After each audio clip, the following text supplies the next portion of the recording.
Hi, Military One Source. Thanks so much for tuning in today. My name's Nora Anderson. I'm an active duty Army spouse, former Army brat. I work in digital communications, but most excitingly, I'm a writer for Military One Source's Blog Brigade.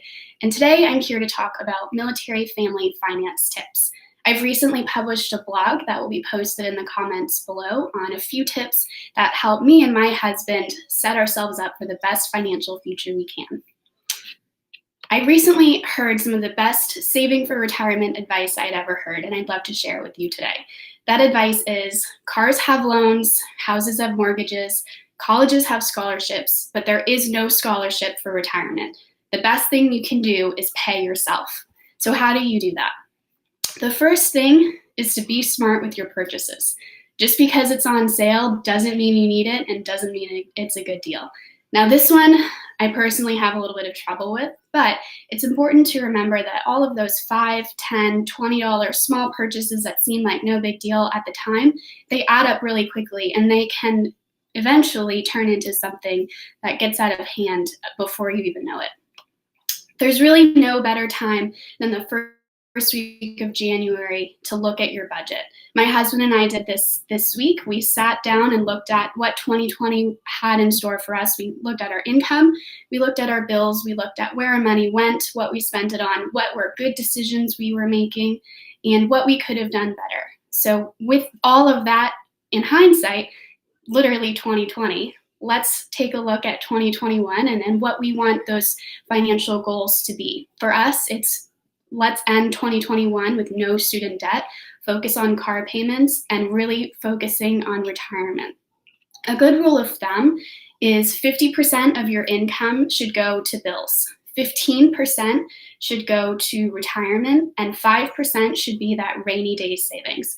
Everyone is going to need an oil change the same day that their washing machine breaks down, and you want to make sure that you're ready for all of those rainy day scenarios that get thrown your way.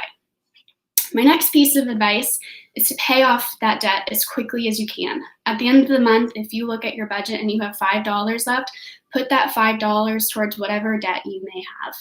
If you are paying someone else, if you're paying a credit card company, if you're paying a mortgage or a car payment, then that's money you're not paying yourself and that's not in your pocket. So pay off that debt as quickly as you can.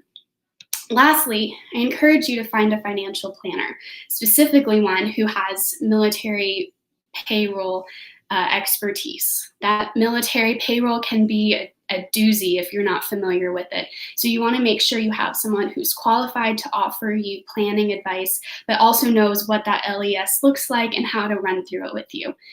Last year, my husband was deployed for 10 months, and so our income changed a little bit. He received a promotion while he was gone, and he also had a few differences in his paychecks because of that deployment. So our financial planner was able to readjust what our income was with all of those changes and set up a budget and make sure that we were making the best financial decisions at that time. Military One Source has a number of resources on their website, and Blog Brigade has great articles and tips from other military spouses. Your local duty station is also a fantastic resource for any financial advice or hardships you may be facing. The best place to start on a smart financial journey is to simply ask yourself, what does financial success look like for you and your family? If you want to learn more or read my full article, it'll be posted in the comments below. Thanks for joining me today. Have a great week.